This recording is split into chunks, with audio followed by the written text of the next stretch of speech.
लो, देखिए वो क्वेश्चन है balance three phase three wire supply feed balance star connected register. एक three phase three wire supply है, ठीक है, वो स्टार कनेक्टेड रजिस्टर को फीड कर रहा है, ठीक है, जो सप्लाई आ रही है। If one of the register is disconnected then the percentage reduction in load will be. जब स्टार कनेक्टेड जो लोड है उसका एक रजिस्टर अगर डिसकनेक्ट किया जाए तो पावर में कितना रिडक्शन आएगा। देखिए मैंने पहले भी एक वीडियो बनाया था कि star connection three phase four wire में जब अगर न्यूट्रल वायर ब्रेक हो जाए तो क्या होता है। अब ये इसमें क्वेश्चन है neutral wire three phase three wire है, ठीक है, इसमें न्यूट्रल नहीं है। तो इसमें पूछा है कि अगर रजिस्टर ही डिसकनेक्ट हो जाए स्टार का एक तो क्या होगा। देखो ये थ्री फेज थ्री वायर क्यों है, क्योंकि इसमें तीन फेस है, थ्री फेस है। ये पहला फेस, ये दूसरा फेस और ये तीसरा फेस, तीनों पे रजिस्टर लगे हुए, तीनों 120 डिग्री एक दूसरे से डिस्प्ले से। और थ्री वायर क्यों बोला, क्योंकि वायर भी तीन है, ये पहला वायर, ये दूसरा वायर और ये तीसरा वायर। यहाँ से सप्लाई आती है अपने जनरेटिंग स्टेशन से और ये अपने लोड के अक्रॉस आ जाती है। यहाँ से जो सप्लाई आती है वो लाइक 430 वोल्ट की आती है और ये इसका काम होता है कि इसको 230 वोल्ट में कन्वर्ट करे, ठीक है। आप यहाँ पे और बात देखो, जो दो लाइन होती है, ये वाला जो है ये लाइन है, ठीक है, लाइन करंट बोलते हैं इसमें ये जो है। तो इन दोनों लाइन के बीच में जो वोल्टेज होता है ना, वो होता है लाइन टू लाइन वोल्टेज, ठीक है। और जो पर्टिकुलर रजिस्टर के अक्रॉस आता है ना, या पर्टिकुलर मैं बोलूँ लोड के अक्रॉस, वो आता है फेस वोल्टेज, ठीक है। अब ये चाहे ना इधर सप्लाई से तो अपन को सिंगल फेस की भी दे दें, ये सिर्फ ये एक सिंगल फेस है, ये भी एक सिंगल फेस है और ये सिंगल फेस है। अगर ये तीनों मिल जाएंगे तो क्या बन जाते हैं, थ्री फेस। अब इसमें और एक बात होती है कि यहाँ पे जो अगर इसमें क्वेश्चन में दे रखा है कि बैलेंस लोड है, ठीक है, तो बैलेंस लोड का मतलब है कि ये जो L1 L2 और L3 है, ठीक है, वो यहाँ पे जो सम होगा, यहाँ पे मिलेंगे फेजर सम, वो जीरो होगा। मतलब L1 plus L2 plus L3 का यहाँ जो फेजर सम होगा वो होगा जीरो। ये कहलाता है न्यूट्रल पॉइंट। और तीसरी बात है बैलेंस लोड तभी हो सकता है जब ये रजिस्टर तीनों इक्वल हो। तो अपन से क्वेश्चन में पूछा है बैलेंस लोड का, ठीक है।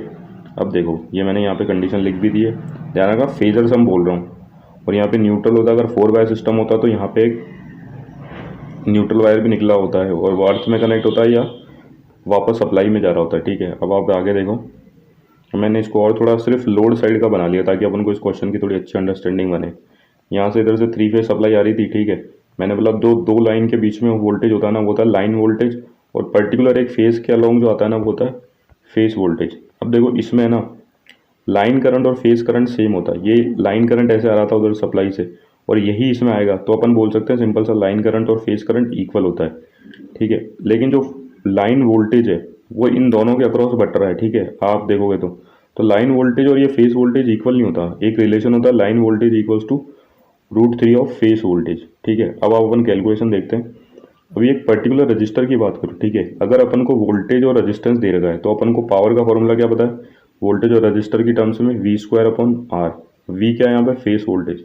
तो मैं बोल सकता हूँ इस पर्टिकुलर फेस के अक्रॉस पावर कितनी जनरेट होती है, V²अपॉन R, है ना, वोल्टेज पर फेस लिया है। अब तो ये तीनों रजिस्टर अगर इक्वल है और तीनों के अक्रॉस अगर बैलेंस कंडीशन है तो VPH इसके अक्रॉस भी और इसके अक्रॉस भी फेस वोल्टेज VPH। तो टोटल पावर कितनी हो जाएगी, 3V²PH। एक के अक्रॉस अगर V²PH है तो तीन के अक्रॉस 3 इंटू V²PH, ठीक है। ये तीन के अक्रॉस अपनी पावर आ गई, ठीक है, फेस पावर।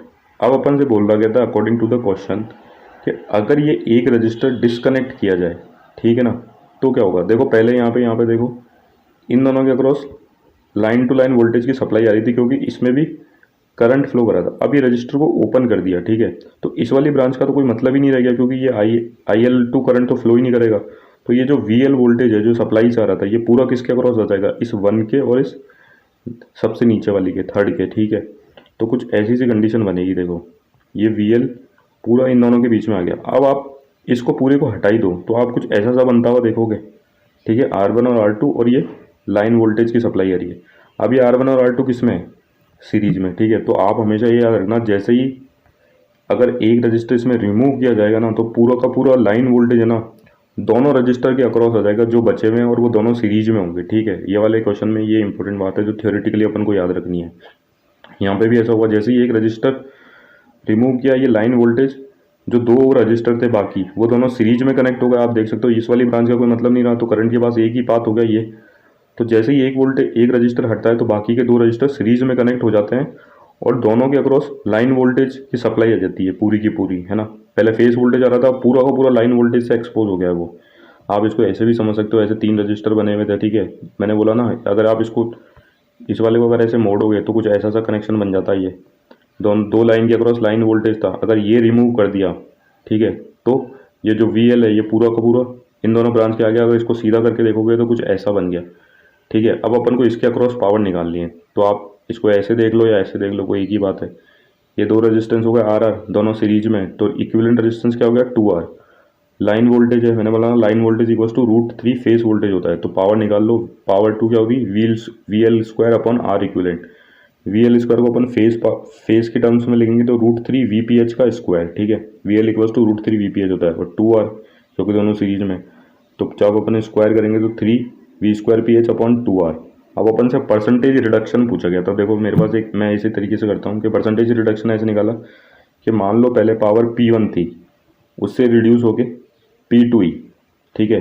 शुरुआत में 100% थी, तो बच के कितनी परसेंट रह जाएगी x, और फिर कर दो क्रॉस मल्टीप्लाई, ठीक है। वापस से बोल देता हूँ, शुरुआत में पावर P1 थी, बाद में P2 ही।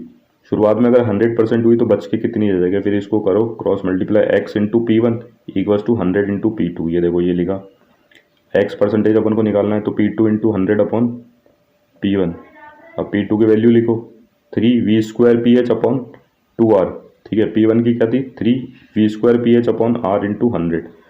इनको कैंसिल आउट करेंगे, ठीक है। ये V square PH 3 V square PH से 3 V स्क्वायर PH कट गया, R से R कट गया, 1/2 इंटू 100 बचा, जिसका आंसर आ गया 50%। तो आप ये देख सकते हैं यहाँ पे जो क्वेश्चन है 50%। याद रखने वाली बात यह है कि ध्यान रखना, अगर एक रजिस्टेंस इससे हटता है ना, तो रजिस्टर 3 फेज 3 वायर सप्लाई का अगर एक रजिस्टेंस डिस्कनेक्ट हो जाए तो बाकी के 2 रजिस्टेंस आ जाते हैं सीरीज में, और दोनों के अक्रॉस ये पूरा का पूरा लाइन वोल्टेज आ जाता है, ठीक है। Thank you.